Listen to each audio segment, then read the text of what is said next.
Although the church buildings are closed just now, I've been going into Auchencairn Church and Kelton Church each week and just giving them a wee look over to make sure that everything's okay and that there are no problems. Auchencairn Church is always full of slater shells.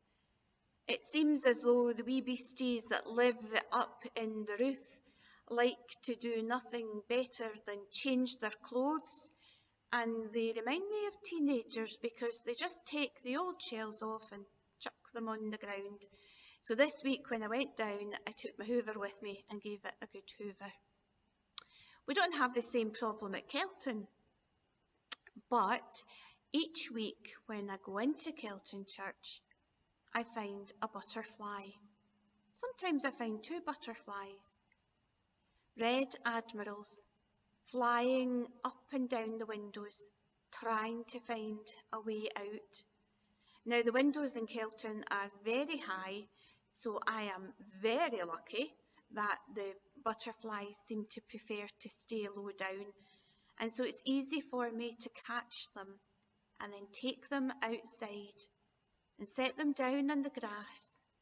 And I watch them for a moment as they look around as if to say, where am I? And then they seem to go, wee, I'm free. And they fly away into the distance. They're beautiful, the butterflies. And they certainly don't deserve to perish in a church building. This week has been a very difficult week for the people in Castle Douglas, because you said farewell to somebody who meant so much to so many of you and who inspired even more people. On Thursday, you gathered in the streets and you watched as Rachel made her final journey through the town. And it was lovely to see that so many of you were there. And it was lovely too that you were given that chance. Over these past few weeks, we've all lost people that we loved and cared for. Those who have left and gone to their eternal home. And it's been very difficult for us. Restrictions mean that only so many can go to the service. And so it's been very hard because we've not been able to say farewell to people who meant a lot to us, people who did a lot for us, people who inspired us, people who loved us and cared for us. And I think perhaps at this moment, as the candle burns, we pause and just think of those that we didn't really get the chance to say goodbye to.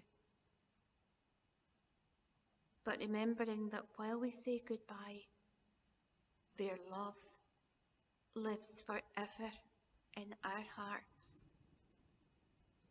So let's just stop for a wee minute and think of them.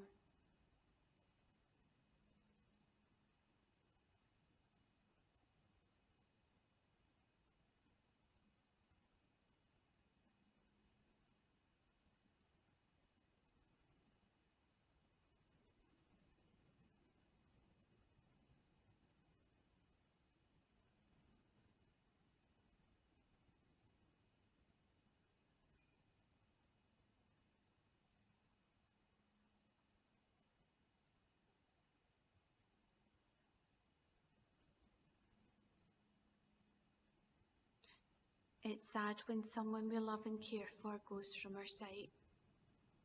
It's hard when we know that we can't speak to them or share a cup of tea with them or a laugh with them. But, as I've said, their love always stays in our heart. That never goes. What is it like?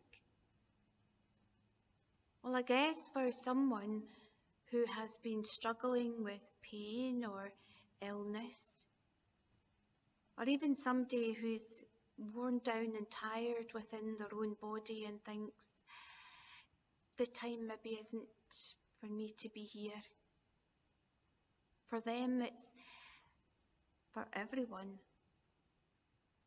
It's like me carefully lifting the butterfly from the confines of the building and setting it free,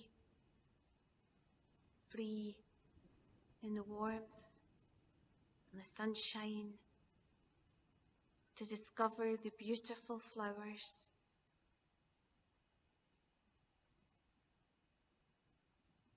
So while we feel sad within ourselves,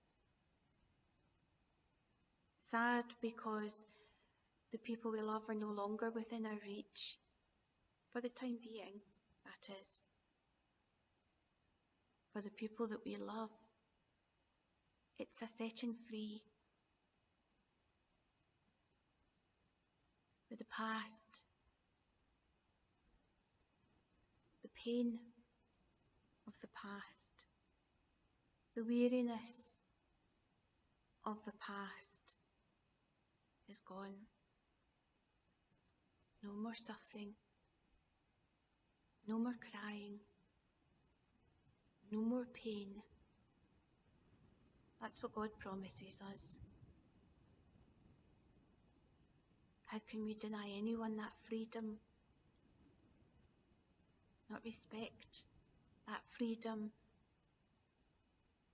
as they're set free from whatever it was that confined them, that surrounded them. Free like a butterfly. Free from care, free from worry.